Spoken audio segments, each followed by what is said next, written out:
राम राम आप सभी को नमस्कार। मैं मुकेश कुमार एक बार फिर से आपका स्वागत करता हूं हमारे चैनल एमबी वॉइस पे। तो आज की कहानी एक स्टूडेंट की जिसका नाम सीता था। सीता पढ़ाई की बात करूँ तो बहुत अच्छी और होनहार लड़की थी, ठीक है। पर एक्चुअली क्या हुआ कि उसका अचानक एक्सीडेंट हो जाता है और एक्सीडेंट होने के कारण वो अपने दोनों हाथ गंवा देती है। दोनों हाथ गंवाने के बाद उसे थोड़ा सा गिल्टी महसूस होता है अंदर से कि उसने दोनों हाथ खो दिए हैं। पर फिर भी वो हिम्मत नहीं हारती और अपनी स्टडी के प्रति लगी रहती है, एकाग्रचित्ता से अपना ध्यान पढ़ाई में लगाए रहती है। आखिरकार वो दिन आए जब उसके एग्ज़ाम होने थे। अब एग्ज़ाम की बारी आती है और एग्ज़ाम देने के लिए जो वो जाती है तो उसे ध्यान में आता है कि एक्सीडेंट की वजह से उसने अपने दोनों हाथ गंवा दिए हैं। अब करती तो बेचारी क्या करती। अब वो उसके पास सिर्फ एक ही चारा था कि उसका एग्ज़ाम कोई दिलवाए। वो दरबदर इधर उधर गई लोगों के पास हेल्प मांगने की, कोई ना कोई उसकी मदद करेगा, उसके एग्ज़ाम दिलवाएगा। वो हर एक के पास जाती और कहती प्लीज़ आप मेरा एग्ज़ाम दिलवा दो, मैं अपने दोनों हाथ खो चुकी हूँ। बट किसी ने मौका नहीं दिया। सबके पास जिसके पास जाती वो एक ही बात कहता कि जी हमारे पास टाइम नहीं है, हमारे पास टाइम नहीं है। ये बात चलती रही। सीता के एग्ज़ाम आ चुके थे। एग्ज़ाम के फर्स्ट दिन वो पूरी तरह मायूस हो चुकी थी और मायूस होने के बाद वो डिप्रेशन में चली गई। और डिप्रेशन में आने की वजह से उसने क्या किया कि छत से कूदकर अपनी जान दे दी।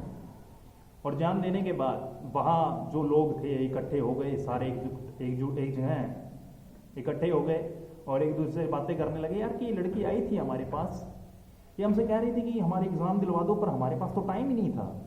उनमें से कुछ दूसरी सोच वाले व्यक्ति थे, वो कह रहे थे यार कोई लव मैटर होगा, शायद मर गई होगी। तरह तरह की बातें बना रहे थे लोग। जो लोग कह रहे थे हमारे पास टाइम नहीं है, मरने के बाद सारे वहाँ इकट्ठे हो गए। सब लोग एक दूसरे की कोई वीडियो बना रहा है, कोई कुछ कर रहा है, कोई कुछ कर रहा है।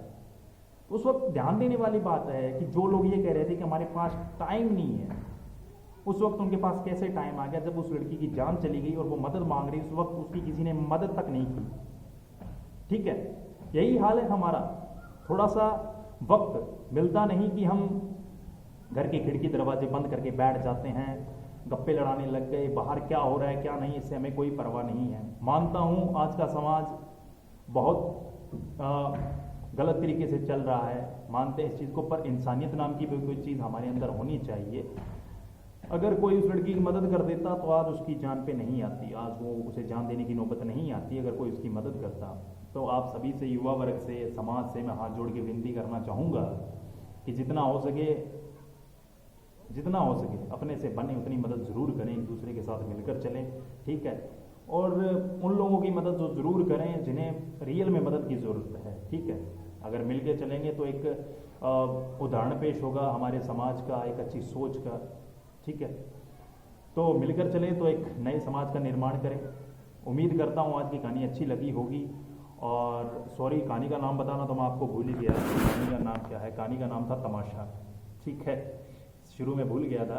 तो तमाशा देखने के लिए टाइम मत निकालिए। तमाशा ना हो इससे पहले उन लोगों के लिए टाइम निकाल लीजिए जिनको मदद की ज़रूरत है। और एक ऐसे बंदे के काम ज़रूर आइएगा जिसे खासकर ज़रूरत है, ठीक है। उम्मीद करता हूँ आज की कहानी अच्छी लगी होगी और अगली कहानी फिर होगी आपसे संडे को मुलाकात। तब तक के लिए चैनल को कर लीजिए सब्सक्राइब और कहानी अगर अच्छी लगी हो तो शेयर ज़रूर कीजिएगा।